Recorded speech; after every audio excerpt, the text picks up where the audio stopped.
Bismillahirrahmanirrahim. Assalamualaikum warahmatullahi wabarakatuh.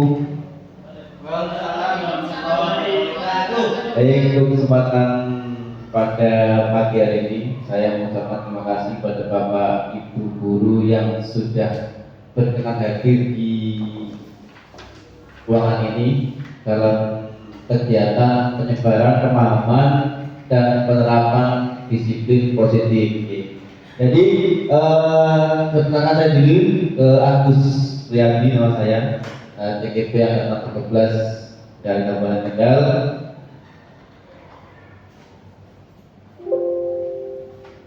Baik, di kesempatan hari ini saya akan memperkenalkan dulu ada fasilitator saya, ada Ibu Indi Astuti, terus sebagai fasilitator, dan Bu Betty Sukmawati adalah pengajar bagi saya. Terus di pertama ini pertanyaan tematik untuk Bapak Ibu guru semua. Ya. Jadi pertanyaan tematik yang pertama adalah hukuman dapat mendisiplinkan anak. Kira-kira Bapak Ibu guru setuju tidak kalau hukuman dapat mendisiplinkan anak? Enggak.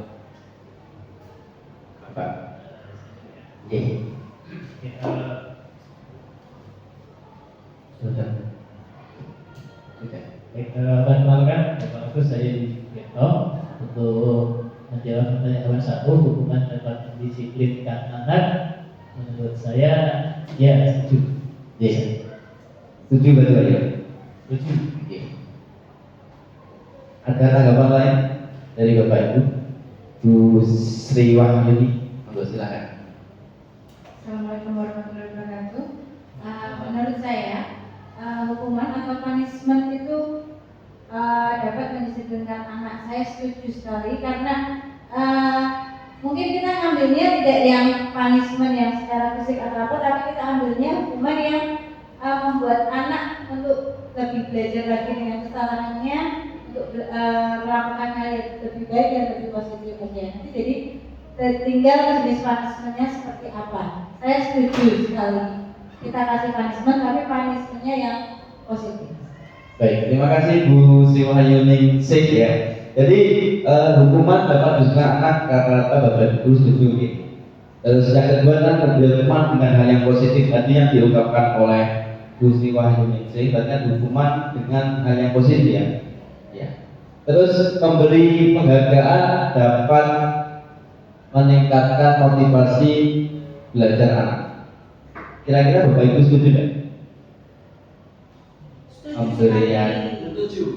Setuju.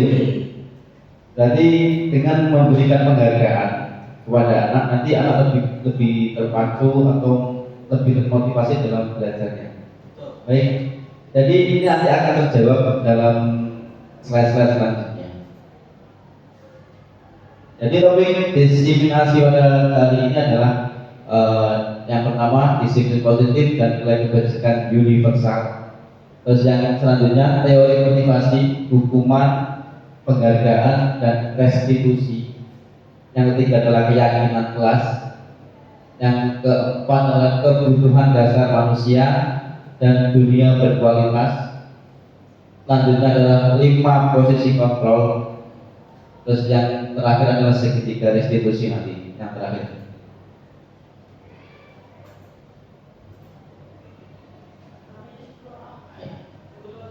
Disiplin positif dan nilai-nilai kebajikan universal. Baik, ini adalah ada sebuah perubahan paradigma yang kita anggap selama ini, kegiatan kepala tangan. Ini kita dibaca Bapak Ibu, ada A dan B. A dan B itu adalah Anda dan teman Anda. Nanti ini diibaratkan saja, dibayangkan saja, sobiklah secara kertas kecil tuliskan benda atau sesuatu yang sangat berharga untuk untuk Anda, letakkan di tangan Anda, dan genggam benda tersebut dengan cepat mata, seakan-akan yang Anda genggam itu adalah sesuatu yang sangat berharga untuk diri Anda. Terus yang B, tugasnya adalah mencoba membuka kepala tangan itu dengan cara apa? Dengan cara bisa membujuk, bisa mengancam, bisa membagi kayu, menyuap dan apa aja untuk membuka tangan tersebut.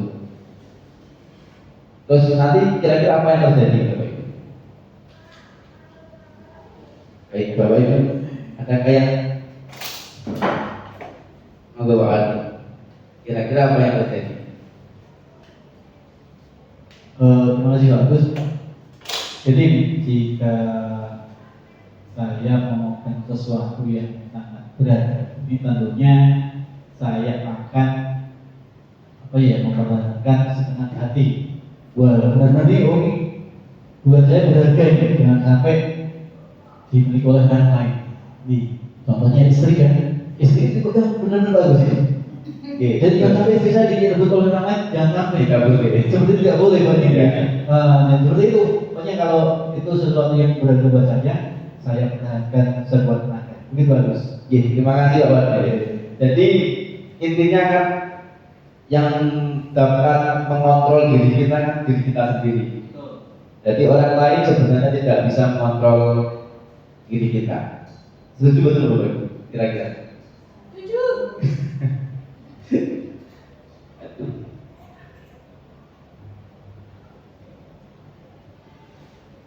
Paradigma paling perubahan paradigma belajar dengan pergeseran tingkatan tradisional yang bergeser pada guru dan bergeser ke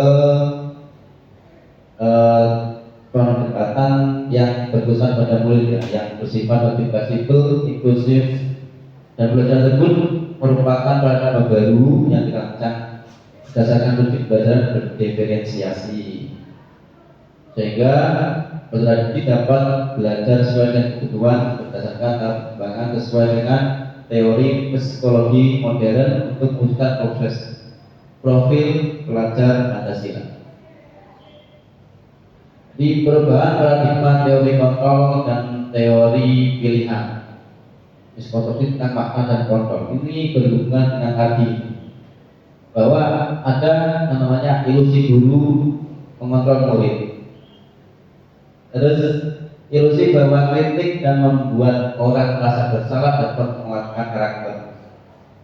Selanjutnya adalah ilusi bahwa semua penguatan positif efektif dan bermanfaat, dan yang terakhir adalah ilusi bahwa orang dewasa memiliki hak untuk memaksa.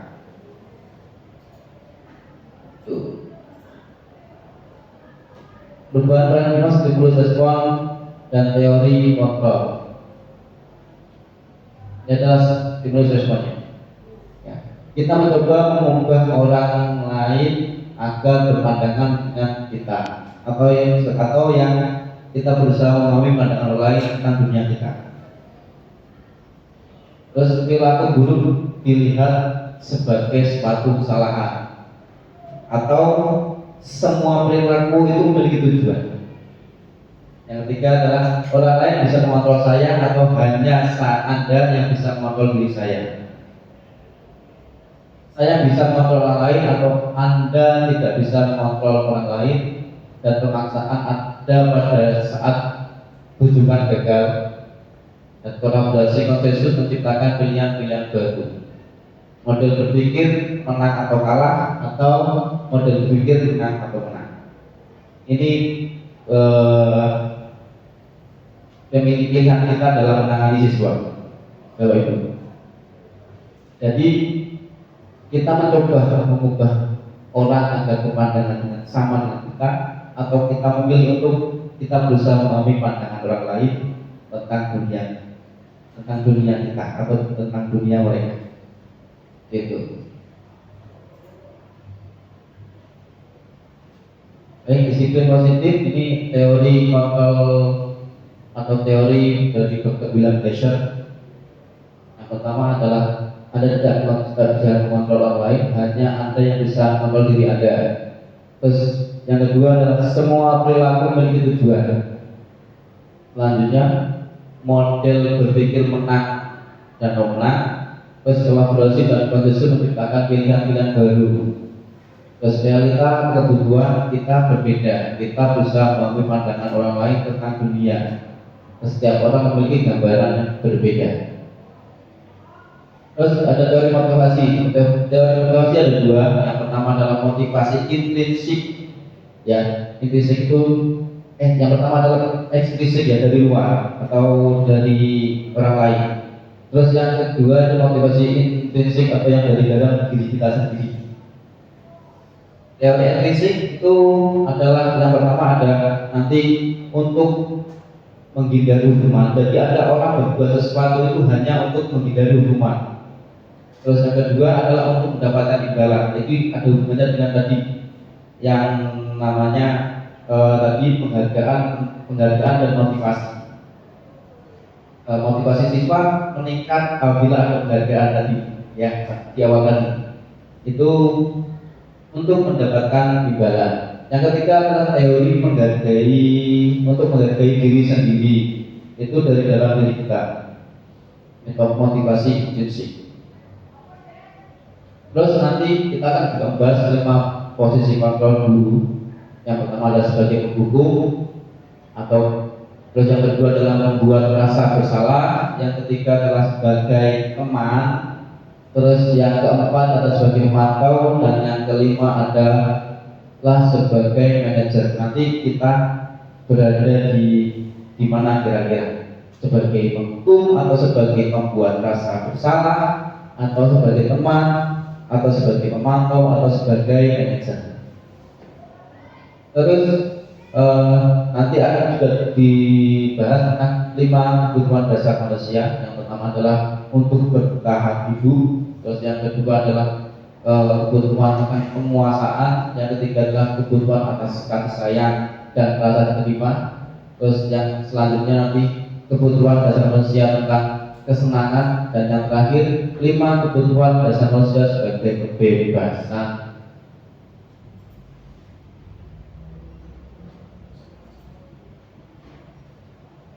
Ini adalah nilai-nilai kebajikan universal.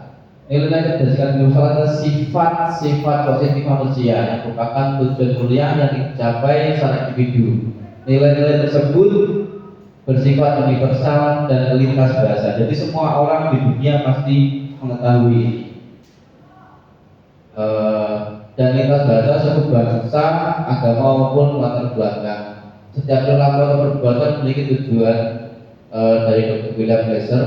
Terus dengan mengaitkan nilai-nilai kebajikan yang diyakini sebagai seseorang, maka motivasi intrinsik akan terbangun, sehingga menggerakkan motivasi dari dalam untuk dapat mencapai tujuan yang diinginkan. Jadi kita berusaha nanti dalam menangani siswa membangun motivasi dari dalam siswa sendiri, bukan dari kita, bukan karena kita, tapi bagaimana bangun nilai-nilai tersebut agar siswa itu sadar secara sendirinya, bukan karena kita ada terus mereka jadi tahu atau jadi takut terus mereka melakukan sesuatu, tapi bagaimana membangun siswa sadar akan dirinya dan kebutuhan dirinya. Terus nilai kebajikan yang dicapai setiap anak Indonesia terkenal dengan profil belajar Pancasila. Yang pertama adalah beriman dan bertakwa pada Pancasila dan berakhlak mulia. Yang kedua adalah mandiri, terus bernalar kritis, berkebinekaan global, bergotong royong, dan yang terakhir adalah kreatif. Terus pembelajaran selanjutnya adalah teori motivasi, hukuman, penghargaan, dan restitusi. Teori motivasi perilaku manusia yang pertama tadi adalah teori motivasi yang dari eksternal, ya, dari luar, yaitu teori yang untuk menghindari tidak nyaman atau hukuman. Jadi teori tentang untuk mendisiplinkan siswa yang melalui kita agar mereka terlibat dari hukuman. Mereka itu menurun atau disiplin karena mereka takut dengan hukuman. Terus yang kedua adalah teori mendapatkan imbalan dari orang lain atau institusi. Jadi siswa akan berpikir tentang contohnya tadi nanti apabila yang mendapatkan nilai tinggi mendapatkan sesuatu dari bapak atau ibu guru. Jadi mereka motivasinya itu karena itu, bukan dari dalam. Berarti kalau hadiah itu tidak ada, apakah mereka tetap akan berusaha sekuat itu mendapatkan sesuatu? Bagaimana Bu? Mungkin sekali dua kali tidak apa-apa, tapi kalau terus menerus, mungkin kalau ada guru lain yang tidak memberikan imbalan, mungkin tidak akan sekuat itu mereka berusaha. Begitu. Lanjut ada teori dan diri sendiri. Jadi ini teori yang datang dari dalam diri siswa sendiri. Saya akan menjadi orang seperti apa apabila saya melakukannya. Jadi mereka sudah membangun itu dari dalam dirinya untuk mendapatkan mereka yang akan mereka inginkan. Contohnya kalau mereka ingin bekerja, jadi kalau untuk bekerja itu mereka dia butuhkan apa, jadi dia akan mengejar itu. Misalnya ya, kalau mereka mau ke Jepang, jadi kan mereka harus menguasai bahasa Jepang. Jadi tanpa harus disuruh apapun ya mereka mungkin akan belajar melalui banyak hal tentang Jepang tersebut.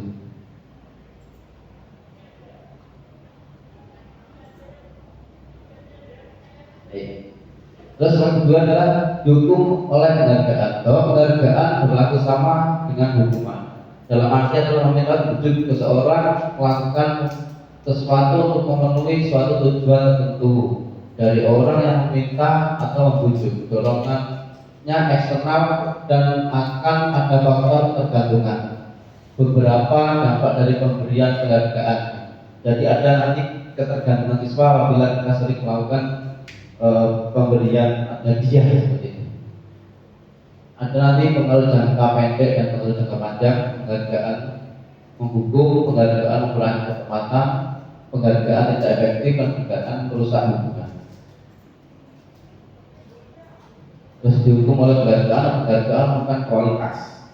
Penghargaan meningkatkan kreativitas dan penghargaan mengurangi motivasi intrinsik. Bentuk program bajikan apresiasi dalam memberikan apresiasi atau pengakuan perlu diingat beberapa hal.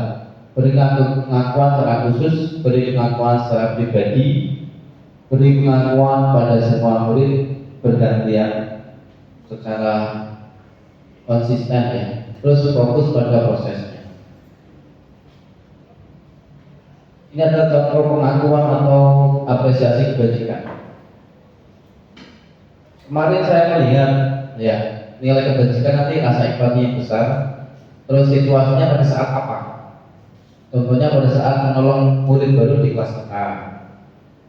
Terus yang kedua, dan saya menghargai kepedulianmu pada saat membantu teman-teman. Ini adalah bentuk-bentuk penghargaan yang disampaikan langsung pada siswa.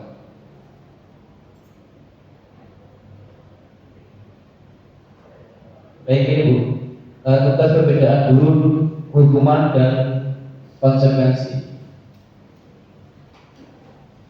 Yang pertama adalah mencatat 100 kali dalam buku kalimat. Saya tidak akan terlambat lagi karena siswa tersebut terlambat. Yang kedua, latih mengikuti lapangan basket 2 kali karena terlambat hadir di sekolah. Terus yang ketiga, murid diminta untuk push up 15 kali tidak menggunakan masker di sekolah. Yang pertama itu kira-kira itu hukuman atau konsekuensi. Jadi hukuman itu Bapak Guru, hukuman dan konsekuensi. Hukuman adalah hukuman yang bersifat spontanitas ya. Nanti menggantikan kertas tugas teman yang telah coret-coret, membersihkan tumpahan air yang di meja tulis karena tersenggol pada saat belajar. Gus Murid disuruh untuk tidak mengenakan sepatu seharian sekolah karena tidak mengenakan sepatu hitam. Terus lari mengelilingi lapangan basket 2 kali karena terlambat 10 menit untuk melakukan pelajaran olahraga. Kira-kira ini setelah saya selanjutnya kan sudah dibuka jawabannya. Nah ini ternyata apa? Bapak Ibu, mencatat 100 kali dalam bentuk kalimat saya tidak akan terlambat itu salah satu bentuk hukuman. Terus lari mengelilingi lapangan basket 2 kali itu suatu hukuman juga. Terus menggantikan kertas tugas teman yang telah dicoret-coret adalah konsekuensi. Konsekuensi itu adalah suatu yang telah disepakati sebelumnya yang harus ada.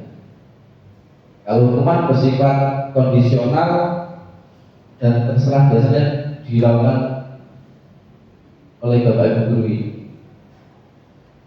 Dan apa yang terjadi setelah kita Bapak Ibu? Kira-kira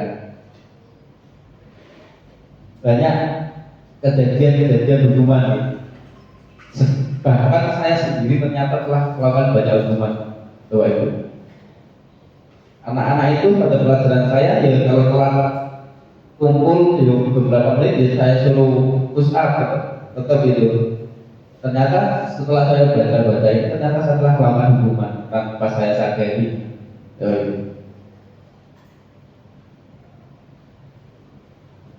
Ini adalah perbedaan hukuman dan konsekuensi. Hukuman adalah sesuatu yang menyakitkan yang harus terjadi. Sedangkan konsekuensi kan sesuatu yang harus terjadi. Terus hukuman adalah membuat anak sakit fisik ataupun nanti itu jangka laku yang lama. Konsekuensinya membuat anak merasa tidak nyaman dalam jangka waktu yang pendek. Yang selanjutnya adalah anak membenci kedisiplinan, anak menghargai disiplin. Terus hukuman adalah paksaan. Konsekuensi adalah stimulus atau tanggapan. Selanjutnya adalah hukuman mendorong anak menyakiti diri sendiri. Konsekuensi mendorong anak agar mudah menyesuaikan diri. Hukuman adalah konsep diri yang buruk. Konsekuensi adalah konsep diri yang baik. Hukuman adalah anak belajar untuk menyembunyikan kesalahan. Konsekuensi adalah anak belajar untuk mematuhi peraturan. Hukuman adalah marah, rasa bersalah, dipermalukan, merasa tak dihargai. Sedangkan konsekuensi adalah kehilangan hak, tidak dibuat tidak nyaman, diasingkan untuk sementara. Untuk Bapak Ibu, perbedaan mendasar dari hukuman dan konsekuensi apa?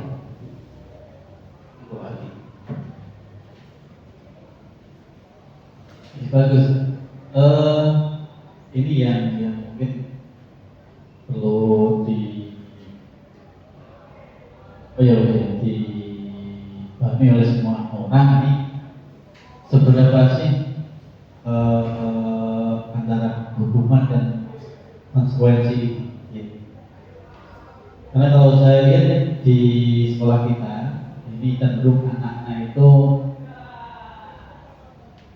dalam kedisiplinan ini mereka menghindari karena takut hukum Jadi yang perlu kita tegaskan karena itu sebelumnya kalau peraturan sekolah itu kan dibuat oleh guru. Ini yang saya alami dan saya lihat selama ini banyak sekali peraturan sekolah itu yang membuat gurunya tanpa melibatkan siswa. Ini mungkin bisa diarahkan bagaimana siswa itu menyadari apa yang dilakukan ini. Tadi dengan cara yang pertama dibahasakan dulu antara hukuman dan konsekuensi. Karena ini kan saya yakin tipis sekali. Seperti yang Bapak tadi katakan, secara tidak sadar guru olahraga maupun pusat. Nah, kan pusat kan bagian olahraga kan. Nah ini tadi yang tanpa sadari meskipun kena batasan ya, cuma dan konsumen saya yakin itu sangat tipis. Itu batas yang kita sampaikan.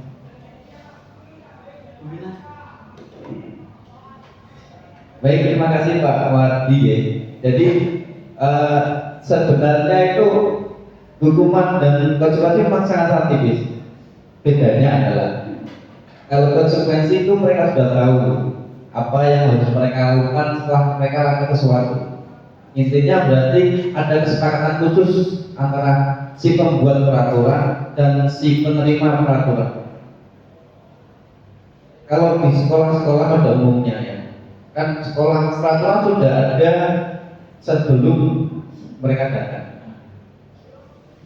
Jadi kan kalau kita mau menggeser dari sebuah hukuman ke konsekuensi kan harusnya dipertemukan dulu antara si pembuat peraturan dan si penerimanya itu, lalu dibuat bersama. Jadi setelah itu mereka akan tahu, termasuk apabila mereka melanggar harus bagaimana, itu kan harusnya dibahas. Dan untuk setelah itu terus ngomongin aja ya, kira-kira saya banyak kalau perbedaan yang ada ya. Yang kita tahu untuk SMA 2 kan cukup banyak dari mungkin hampir 10. Nah ini merubah suatu sistem. Ini saya yakin bagaimana memulai ini menurut Pak Agus sendiri dari mana Pak Agus sebagai calon guru muda, bagaimana nantinya melibatkan siswa itu di dalam memutuskan yang tadinya kan peraturan itu jadi sebelum siswa ada. Nah ini sekarang bagaimana bahwa peraturan menjadi suatu konsekuensi sehingga apa yang dilakukan nantinya benar-benar siswa itu sadar dari dalam diri. Motivasinya motivasi intrinsik, bukan eksternal tadi takut karena mau dihukum gitu ya. Hanya seperti itu. Mungkin Pak Gus sudah memberikan ulasan. Memungkinkan tidak ya kita berbuat itu yang lebih baik. Oke, terima kasih Wardi. Kalau masalah memungkinkan dan tidak memungkinkan, ya pasti bisa menurut saya. Perlu adanya kerjasama dari semua pihak ya, maksud bukan cuma kita dari guru negara saja, tapi kita juga harus bersatu semua guru mungkin dikumpulkan agar satu pemahaman ke situ. Saya yakin kita untuk menyatukan hampir 100 kepala pemikiran di sini itu agak lumayan berat. Kalau mungkin kalau diberikan SD atau kan ada cuma beberapa guru mungkin kita bisa. Kalau kepala sekolahnya sudah sudah sepakat dengan guru-gurunya. Kalau kita dengan 90 pemikiran, hampir 90-an pemikiran menyatukan pemikiran yang seperti ini, ya bisa tapi tidak mungkin kalau 100% bisa, karena siswa saja yang satu kelas jumlahnya hanya 36 itu untuk menyatukan ke satu misi itu kan pasti ada beberapa 1-2 siswa yang belok ke sana belok ke sini besar ya. Ya kita juga sama, ada tetap 1, 2, 3 guru yang pandangannya tidak bisa digoyahkan, tidak bisa bergeser ke situ kan. Dia tetap ke situ. Mungkin kalau ada kita nanti kalau lebih banyak lagi ikut menggerakkan, kita destinasinya jauh lebih luas lagi di antara guru-guru yang di situ. Itu. Kalau minimal kita di kelas kita sendiri saja dulu. Kita biasanya kalau saya itu di kontrak pembelajaran awal itu sudah saya sampaikan apa-apa yang harus kita lakukan bersama. Seperti biasanya kan waktu ganti baju saya tawarkan ke mereka. Kira-kira kalau ganti baju itu anak-anak maunya berapa menit? Itu saya tawarkan. Terutama kepada yang perempuannya lama ganti bajunya. Kalau yang laki-laki saya yakin cepat biasanya. di pojokan kelas bisa. Tapi kalau kelompok harus ke kamar mandi dulu nanti. Itu biasanya saya kasih beberapa waktu dengan ya mereka minta berapa menit nanti, tapi kan saya akan batasi sampai nggak mungkin kan sampai 40 menit dan dibagi stok gitu loh. Yang penting normal. Jadi mereka tahu berapa menit yang harus mereka butuhkan untuk jadi baju. Seperti itu Pak. Terus selanjutnya ada apa itu restitusi? Restitusi adalah proses menciptakan kondisi bagi murid untuk memperbaiki kesalahan mereka, sehingga mereka bisa kembali pada kelompok mereka dengan karakter yang lebih kuat. Restitusi juga merupakan proses kolaboratif yang mengajarkan murid untuk mencari solusi untuk masalah mereka dan membantu murid berpikir tentang orang seperti apa yang mereka ingin menjadi dan bagaimana mereka harus menolongkan orang lain. Tidak di dosen tahun 2004. Kita identitas gagal dan suksesnya. Ini kaitannya lagi dengan tadi konsekuensi dan hukuman dan restitusi. Ini kan hukuman, konsekuensi dan restitusi. Sesuatu yang kita harus terjadi adalah hukuman. Terus konsekuensi adalah sesuatu yang jadi. Restitusi merupakan sebuah pilihan. Lanjut ya, tidak nyaman untuk anak murid atau anak untuk jangka waktu yang panjang, tidak nyaman untuk murid anak jangka waktu yang pendek dan memanfaatkan murid atau anak dalam waktu yang panjang. Terus korban mendapatkan keadilan, korban bisa diabaikan, korban mendapatkan ganti. Perilaku pasif, murid atau anak akan tersakiti, murid atau anak tidak nyaman, murid atau anak mendapatkan kekuatan. Terus perilaku pasif, agresif, meningkat, kekuatan hanya bertahan dalam jangka waktu pendek. Terus masalah kebijakan itu yang restitusi. Sistem tidak akan berjalan bila murid tidak takut. Itu yang hukuman. Memerlukan monitoring atau supervisi terus menerus dari guru adalah di konsekuensi itu memerlukan monitoring dan supervisi terus menerus dari guru. Terus dan murid belajar bertanggung jawab untuk perilakunya. Perilaku hanya pada sebuah untuk membantu penerapan, fokus pada penekanan. Dan saya tertarik dengan sistem tidak akan berjalan bila murid tidak takut. Seperti tadi loh, pada saat upacara, mereka itu mau baris, saat mau apel itu kan lama sekali. Tentunya kan berarti mereka kan tidak ada rasa tanggung jawab, cepat mas ke lapangan dan langsung cepat baris dan cepat selesai. Mereka malah sering-seringnya harus santai-santai aja. Karena bahkan belum ada timbul sebuah keinginan atau tanggung jawab dari mereka sendiri. Nah itu tugas kita kalau itu. Bagaimana membantu atau membuat sebuah tanggung jawab yang lahir dari dirinya sendiri pada siswa kita dan mau melakukan sesuatu dengan yang terbaik itu.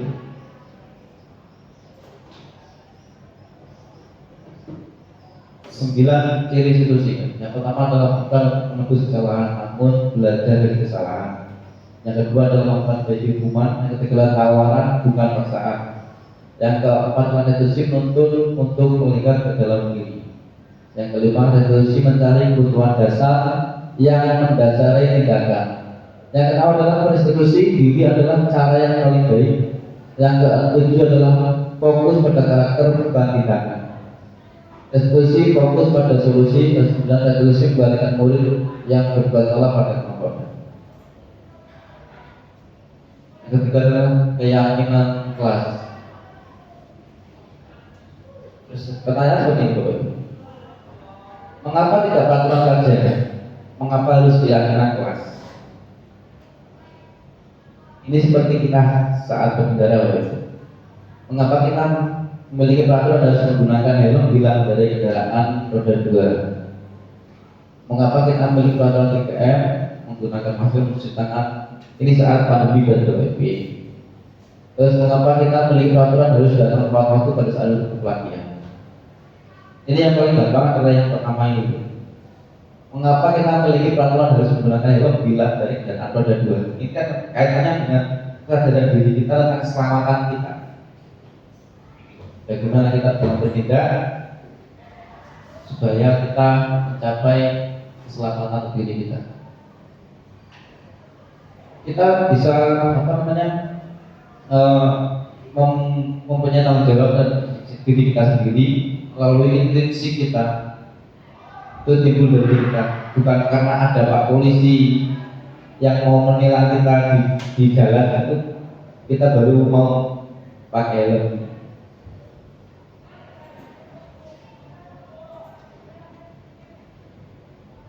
Baik, yang mana keyakinan kelas mengapa? Kesepakatan kelas datang tepat waktu, melakukan salam dan kebersihan kita dan kesepakatan kelas itu. Kesepakatan kelas itu dibuat bersama antara kita dan murid kita.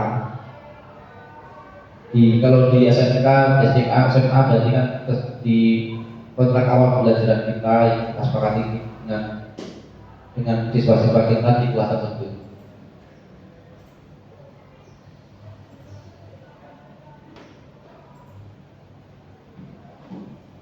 Baik, ini keyakinan kelas itu berbedanya dengan peraturan kelas atau keyakinan kelas biasanya bersifat kata-kata positif.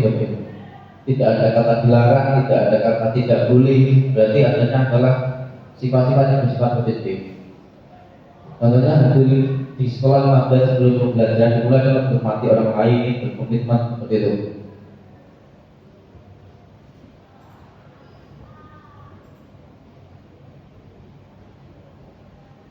Ya, ini adalah kebutuhan dasar manusia ya. Ada 5 kebutuhan dasar manusia. Yang pertama adalah untuk bertahan hidup, terus yang kedua penguasaan, kebebasan, kasih sayang dan rasa terima dan kesenangan.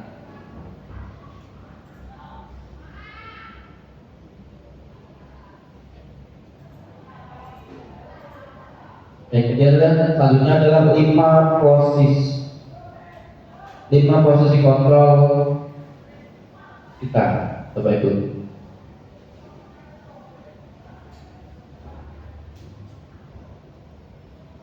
Jadi kita lihat 5 posisi kontrol kita. Ada 5 posisi kontrol kita dalam menghadapi siswa, Bapak Ibu. Yang pertama adalah kontrol sebagai penghukum. Ini adalah salah contoh seorang penghukum, Bapak Ibu.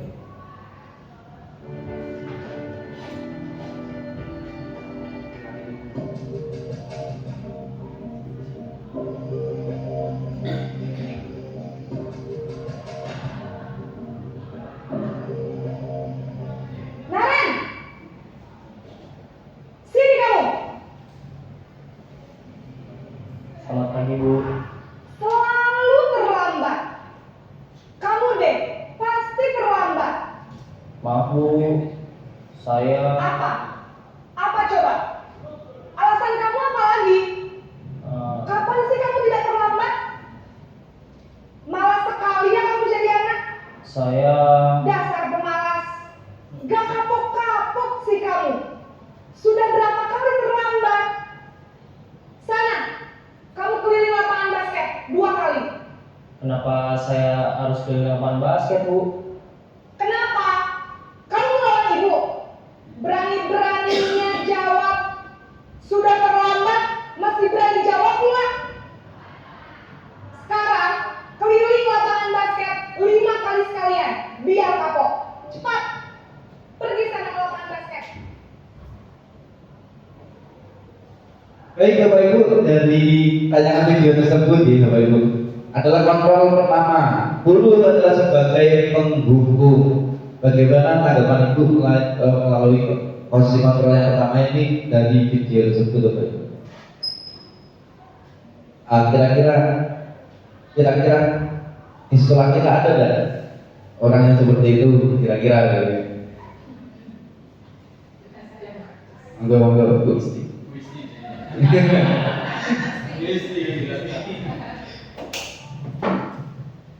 Sampai sekarang masih.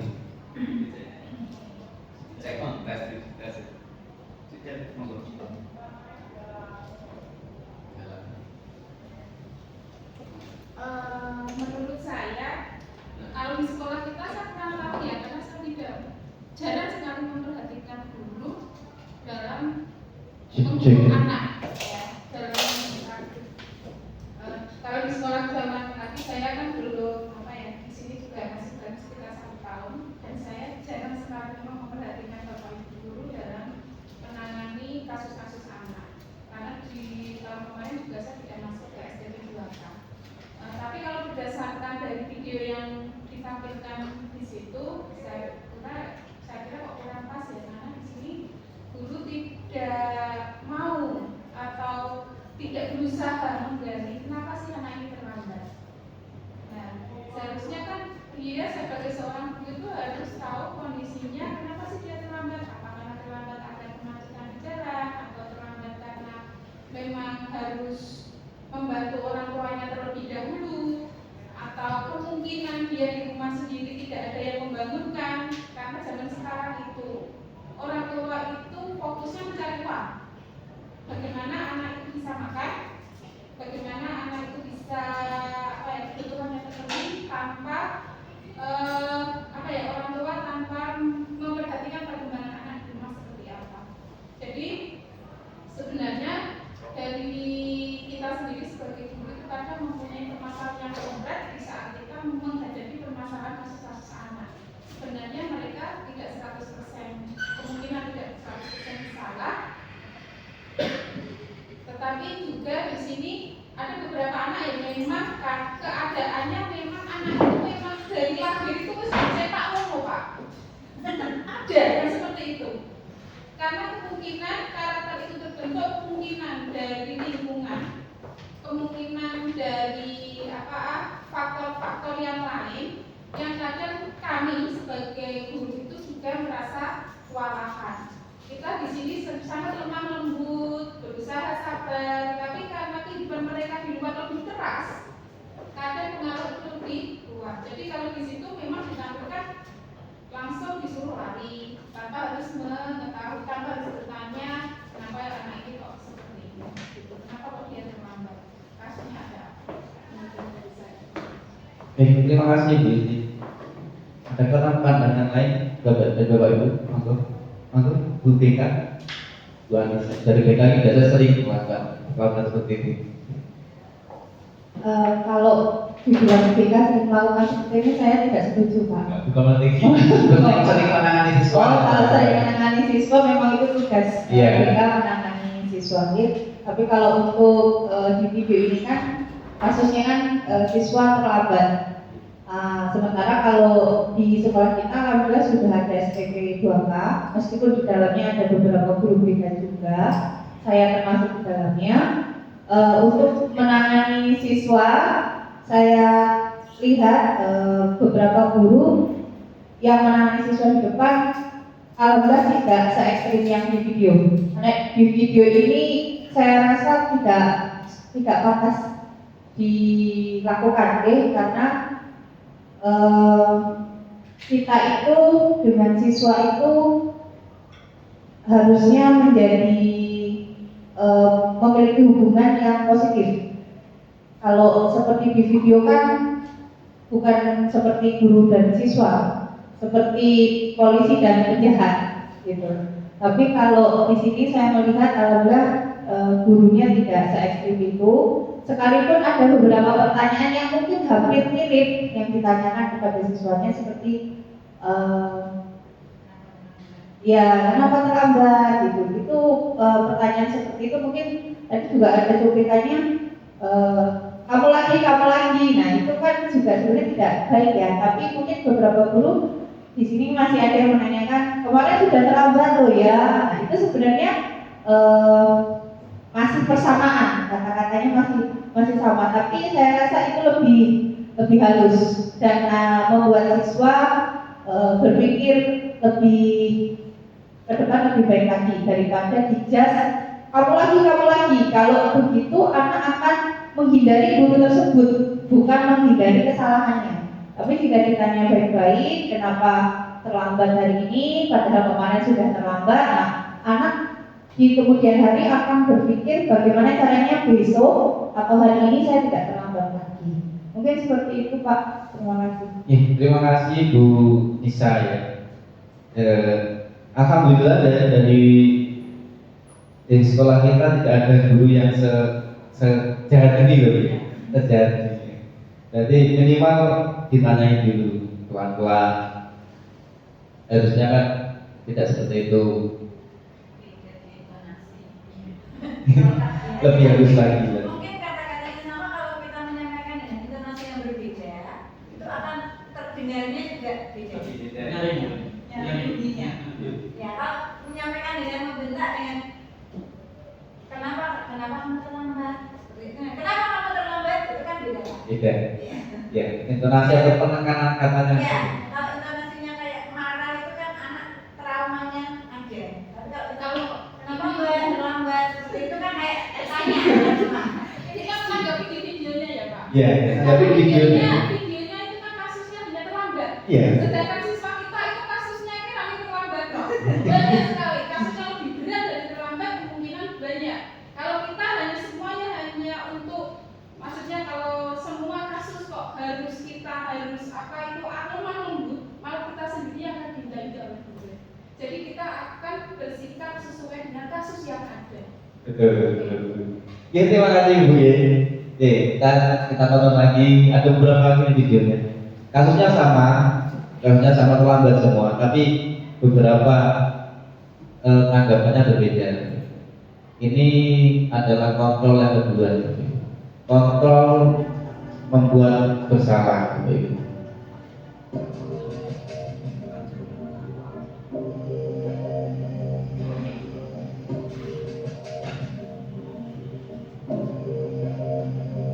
Naren,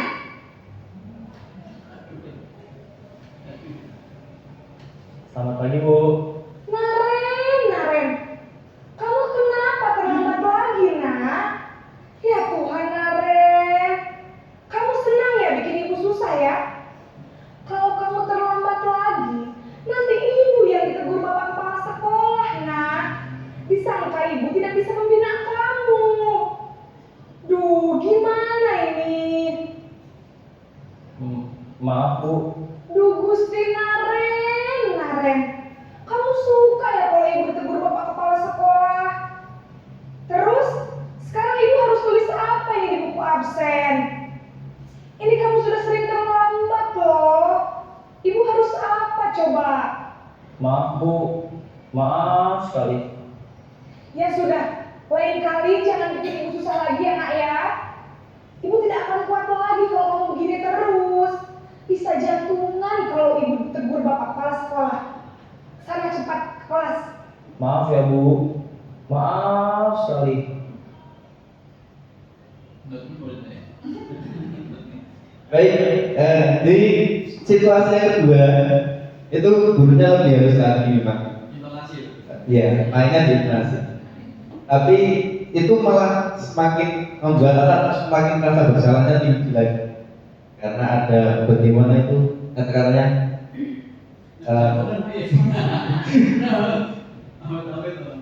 gitu. Perbedaannya apa itu dengan yang pertama Ibu? Halo. Kalau menurut saya. Kalau saya lihat benar intonasi ya Pak, cuman kata-katanya juga sudah mulai baik, hanya saja masih belum pas gitu menurut saya, karena siswa belum menjelaskan, siswa tidak diberi kesempatan untuk berbicara alasannya kenapa terlambat hari itu gitu. Dan hampir sama ini akan membuat siswa seperti di video 1 dan video 2, siswa akan menghindari gurunya, bukan kesalahannya. Kalau bisa lewat mana ya yang tidak ada bu itu gitu, karena ketemu ibu lagi nanti dia akan dicerca dengan pertanyaan-pertanyaan yang serupa gitu. Tapi mungkin lebih halus bahasanya, tapi kata-katanya lebih halus. Tidak ada hukuman, tapi juga kurang pas karena tidak ada pembinaan. Hanya siswa disuruh mikir gitu. Siswanya disuruh mikir aja, tapi tidak pernah diberi kesempatan untuk menjelaskan kenapa. Mungkin itu. Terima kasih Ibu bisa. Adakah yang lain?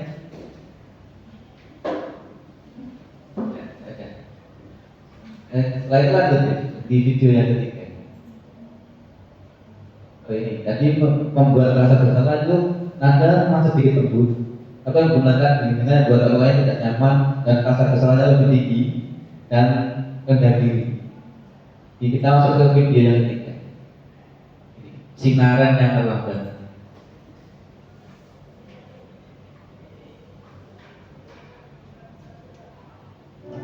Ya, posisi kita sebagai teman.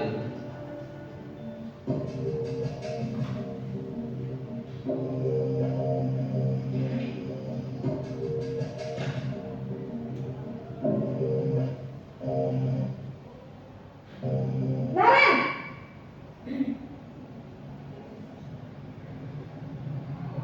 Selamat pagi Bu. wah, sudah jam berapa ini nak? Terlambat lagi ya saya.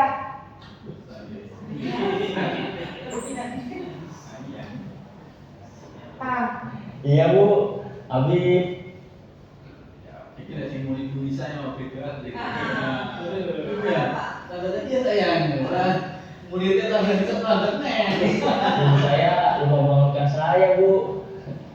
kamu malah menyalahkan ibu kamu.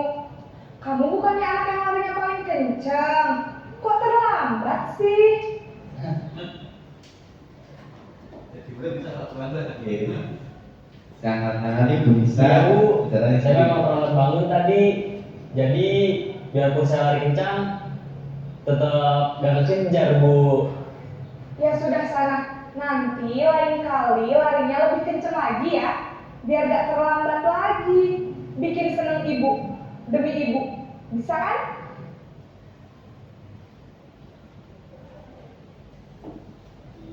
Bisa lah Bu. Ya sudah sana masuk kelas. Ibu beresin urusan absen kamu. Kamu ini ada-ada saja. Ikut video yang ketiga. Bagaimana tanggapannya Bapak Ibu? Enggak, salah satu. Besok lagi kalau ada yang terlambat gitu ya. Kamu terlambat lagi sayang. Ya, ikut berpendapat ya kalau untuk video yang ketiga itu kalau misalnya dari perbandingan video ke satu, kedua, ketiga mungkin yang dari itu bahasanya itu mau paling bagus Pak. Tapi kita perhatikan lagi untuk efek dari konstitusi dia sebagai dia itu gimana ya, nanti apakah ada efek jerahnya atau nanti itu ada hukuman atau ada konsekuensinya, itu kok kayaknya malah nanti datar saja. Jadi mungkin ada tayangan video lagi yang mungkin bisa memberikan gambaran ke kami ini bagaimana baiknya kita memposisikan diri sebagai guru. Monggo Pak. Baik, terima kasih Bu. Jadi untuk yang ini mungkin efek jerahnya kurang Bu, mungkin. Karena apalagi kita biasanya masa kita selembut ini dengan murid-murid kita. Memang kuat ini Pak. Bisa terlambat lagi ya. Begitu. Iya. Yang menangani guru-guru muda-muda nanti ini ya terlambat lagi ya. Oh, nunggu sebentar ya, saya baru nunggu sebentar. Ya, nunggu di depan. Yang ini 1, 2, 3, Ya, sekarang kita 4. Ini adalah keempat sebagai pemantau monitor.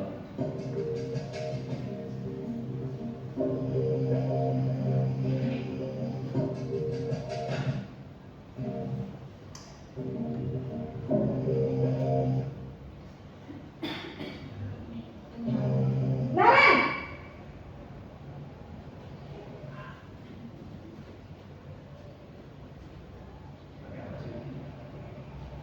Selamat pagi Bu. Naren, apa peraturan sekolah kita tentang jam berapa kita harus masuk sekolah, nak? Kita harus di sekolah jam 7 Bu. Iya betul, sekarang sudah jam 7.20. Naren sudah tahu konsekuensinya jika terlambat hadir. Paham Bu, saya harus tinggal kelas pas jam istirahat selama 20 menit. Iya benar, konsekuensinya demikian. Jadi nanti jam 9.30 pas istirahat, kamu harus tinggal di kelas, kerjakan tugas tambahan untuk ketertinggalan kamu, ya? Baik Bu. Di posisi yang sebagai ngontrol, pemantau. Bagaimana tanggapan Ibu dari video tersebut, Bapak Ibu?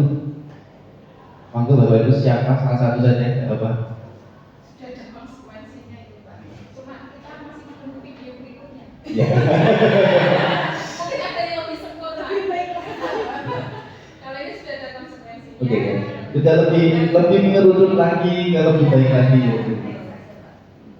Next ya, video terakhir kita dari Polima Posisi Kontrol. Terakhir sebagai manajer.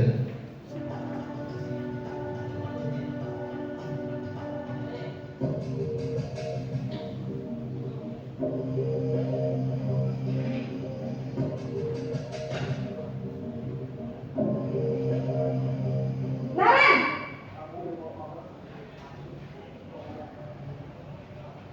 Selamat pagi Bu. selamat pagi Naren. Maaf Bu, saya terlambat.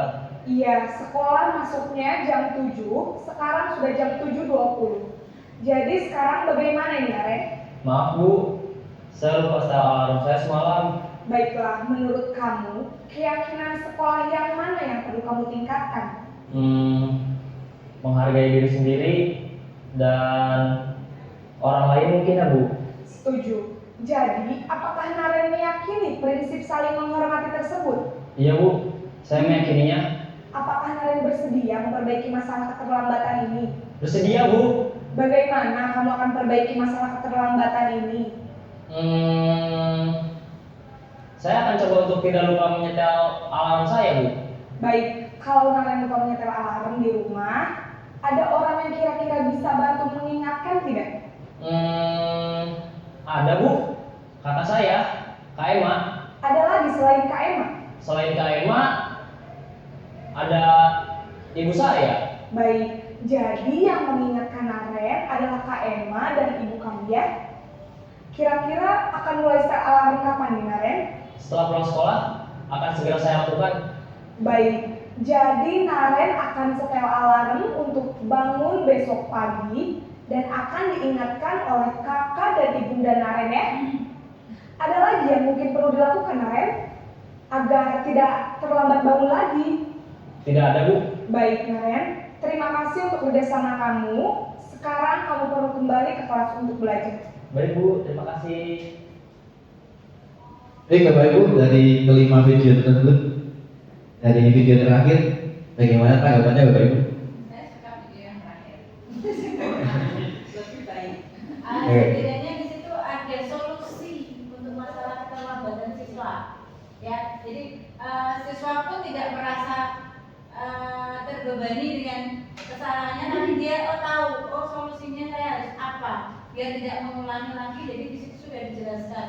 Di videonya sudah jelas. Gurunya juga intonasi suaranya juga tidak memaksa, tidak seperti orang menindas, tapi dia mengajak bicara, ya, untuk menyelesaikan problem yang dihadapi Naren. Terima kasih. Baik, ya, terima kasih. Memang seperti itu ya, kita kalau di video terakhir itu tidak fokus pada kesalahannya, tapi fokus bagaimana mencari solusinya dari kesalahan tersebut ya. Di situ digali kira-kira solusinya gimana ini. Dan ternyata ada beberapa orang di rumah yang bisa dibantu menyetel alarmnya supaya tidak terlambat lagi di kemudian hari ya Ibu. Jadi itu 5 posisi kontrol guru kita dalam menangani siswa ya Ibu. Ada yang sebagai penghukum, ada juga yang sebagai yang terakhir sebagai manajer. Bagaimana kita sebisa mungkin memposisikan diri kita sebagai manajer Bapak Ibu, tidak sebagai yang awal-awal tadi yang penghukum. Mungkin ya kalau tidak sebagai manajer minimal kegeser sedikit ya di bagian mantau lah untuk membantu siswa kita.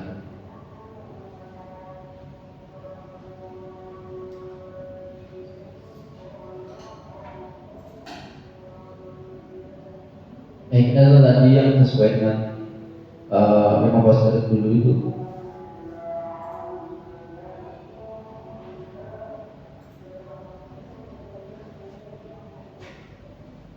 Baik ya, pertanyaan-pertanyaan dan siapa yang mengatakan ya.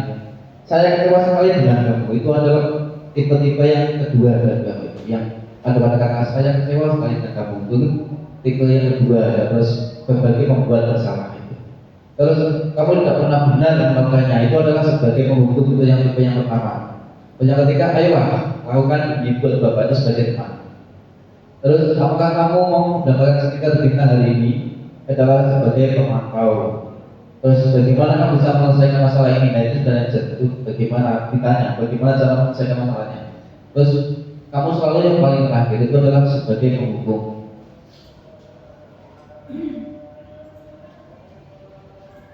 Jadi kita masuk ke segitiga institusi, Bapak Ibu. Segitiga institusi itu adalah dalam penanganan siswa itu ada 3 tahapannya. Yang pertama adalah menstabilkan identitas diri.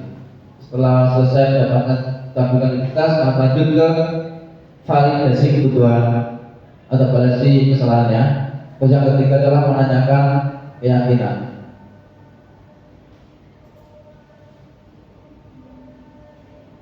Stabilkan identitas adalah untuk membuat anak yang masa gagal karena berbuat salah menjadi positif terhadap dirinya. Guru berkata, dalam menstabilkan identitas, biasanya gurunya berkata, berbuat salah itu adalah hal yang manusiawi. Terus tidak ada manusia yang sempurna. Terus Bapak Ibu juga dulu pernah berbuat kesalahan. Terus kita pasti bisa menyelesaikan kesalahannya. Terus Bapak Ibu tidak tertarik untuk mencari tahu siapa yang benar, siapa yang salah. Bapak Ibu tertarik untuk menyelesaikan masalahnya. Terus kalau kamu menyelesaikan dirimu sendiri terus menerus, apa kamu bersikap baik pada dirimu sendiri? Itu adalah kata-kata yang dilaksanakan oleh Bapak Ibu guru dalam menstabilkan identitas anak-anak yang berbuat kesalahan. Terus kata-kata yang biasanya diucapkan saat validasi kebutuhannya atau adalah kamu bisa saja melakukan hal yang lebih buruk daripada ini, tapi kamu tidak melakukannya kan? Itu kan biasanya itu. Terus kamu pasti punya alasan kenapa kamu melakukan itu. Terus kamu boleh tetap bisa menjaga sikap itu, tapi tambahkan sikap yang lain yang baru. Maukah kamu belajar cara lain mendapatkan yang kamu butuhkan tanpa harus memukul? Apakah kamu bisa melakukan dengan lebih baik lagi? Itu adalah validasi kebutuhan atau validasi kesalahannya. Terus yang terakhir adalah menanyakan apakah nilai yang kita percaya di kelas atau sekolah kita, terus nilai-nilai di kelas apa yang telah kita sepakati, terus kelas yang ideal itu seperti apa sih menurut kalian? Terus kamu ingin jadi anak seperti apa? Terus apa yang kamu rasakan ketika kamu melakukan itu, kamu jadi orang yang seperti apa? Itu adalah kata-kata yang dilakukan guru saat menanyakan keyakinan. Nah ini ada sebuah kasus Bapak Ibu. Ada sebuah kasus Anto dan Dino sedang bermain bersama di lapangan basket dan tiba-tiba terlibat sebuah pertengkaran adu mulut. Dino pun menjadi emosi dan mengadakan kontak fisik, menarik meja Anto dengan kasar sampai hingga kakinya itu terlepas Bapak Ibu. Pada saat itu guru piket langsung memarahi mereka dan membawa mereka di ruang kepala sekolah. Ibu Suti itu sebagai kepala sekolah berupaya menenangkan keduanya, terutama Dino. Dino sepertinya kamu saat ini sedang marah sekali. Itu yang dikatakan Bu Suti kepada Dino. Mendengarkan itu, Dino langsung cerita apa yang terjadi. Bercerita tentang kesalahan hatinya. Bu Suti melanjutkan bahwa membuat kesalahan adalah hal yang manusiawi, bahwa mempertahankan diri adalah hal yang penting, namun meminta Dino memikirkan cara lain yang lebih efektif pada saat itu sudah berada di ruangan kelas sekolah. Bu Suti melanjutkan pertanyaan tentang keyakinan sekolah sepakati serta apakah Dino bersedia memperbaiki kesalahan yang telah dilakukan terhadap Anto. Dino pun akhirnya berlanjut. Kemudian Bu Suti balik bertanya pada Anto, hal apa yang bisa dilakukan Dino untuk memperbaiki masalah Anto? Saya perlu nanti saya memperbaiki Bu. Ibu saya sangat marah kalau melihat nanti saya sampai dapat 3.000. Terus Ibu Suti pun kembali bertanya pada Dino, apakah apa dia akan melakukan menggantikan dengan Bung Dino yang terlepas. Tidak akan menjawab, wah tidak tahu Bu, saya lens kembali mungkin ya dia, atau berarti berikut bentar dan mendamping kalau di lens kamu sudah terlepas kembali gitu. Bagaimana kalau kamu menjahitnya saja? Bersiapkah kamu? Dino tanpa Anda itu menanggapi jahit. Mana saya tahu bagaimana jahit Ibu Dino teruskan, apakah kamu berdiam belajar menjahit? Dino begitu hendak memandang meja Anto menanggapi yang dari siapa Bu? Dengan cepat bisa menjawab Pak Irfan. Pak Irfan adalah seorang guru tata busana. Tentunya Pak Irfan bisa mengajari Dino untuk menjahit. Dino kembali diam sejenak memandang meja Anto yang angkat-angkat.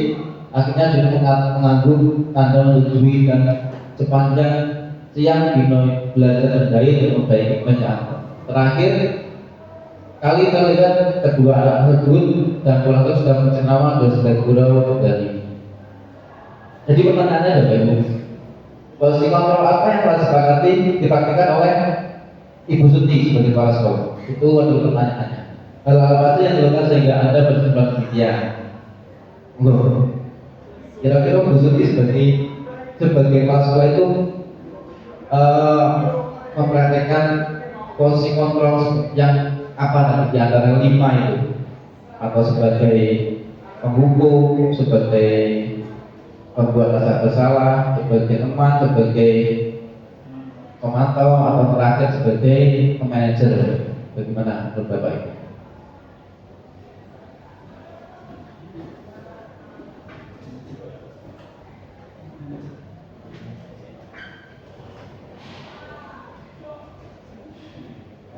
Pak Yudi.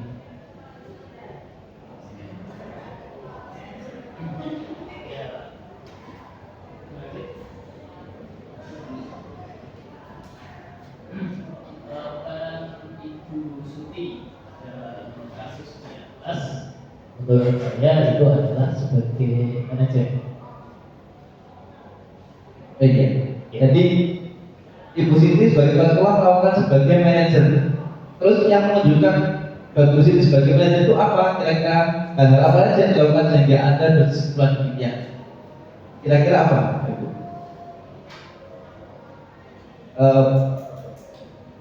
Pak Wan dulu.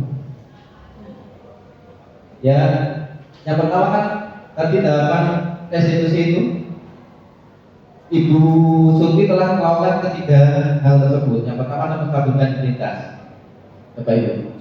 Jadi dengan cara, sebentar saya bukakan Ibu berdua itu. Aduh.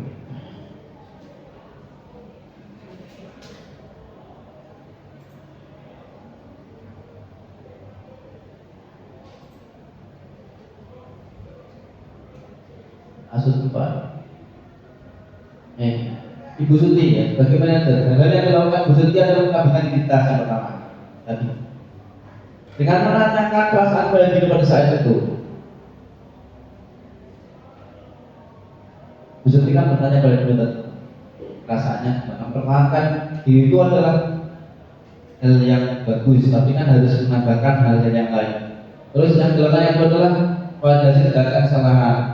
Minta Dino memberikan cara lain untuk menyelesaikan masalah tanpa harus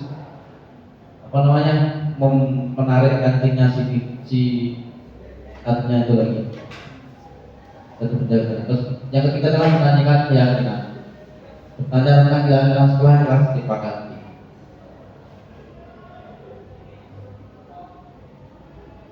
Ada pertanyaan menguatkan Dino ya. Membuat kesalahan merupakan hal yang manusiawi dan mempertahankan diri adalah hal yang penting. Itu adalah cara menstabilkan identitas Bu Suti terhadap Dino. Namun meminta Dino memberikan cara lain yang lebih efektif. Terus Ibu Suti juga bertanya pada Anto memberikan tanggung jawab terhadap Dino untuk dari nanti dari Anto yang lepas hati tidak.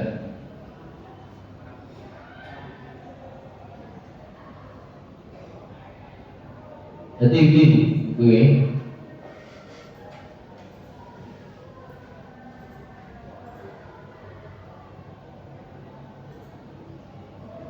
baik Bapak Ibu, kita masuk sesi terakhir kita refleksi ya.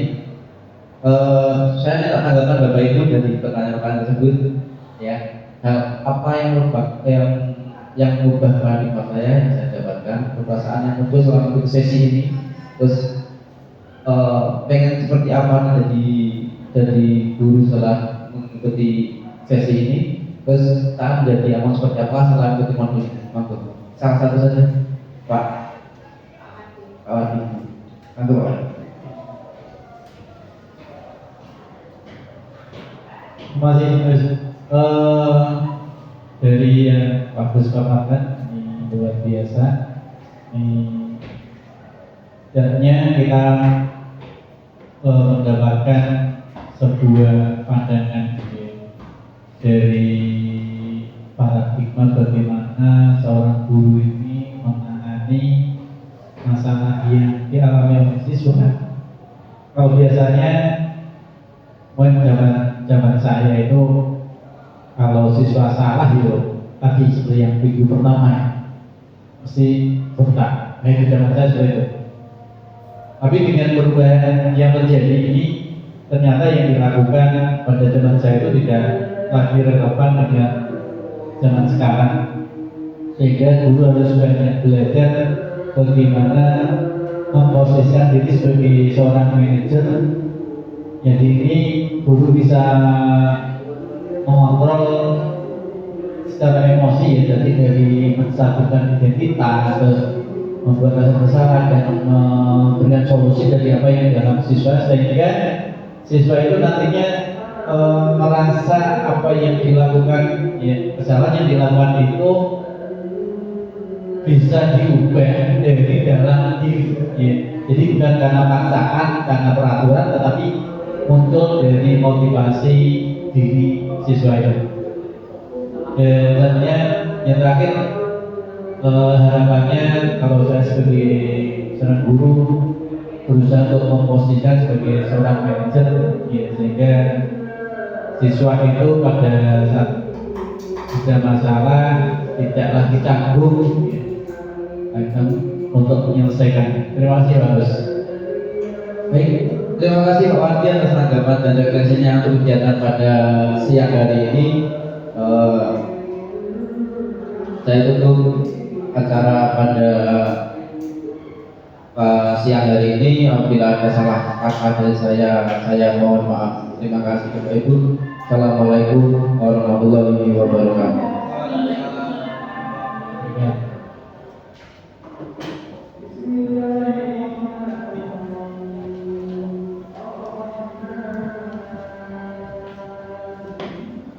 Jam 17 saja jam 13.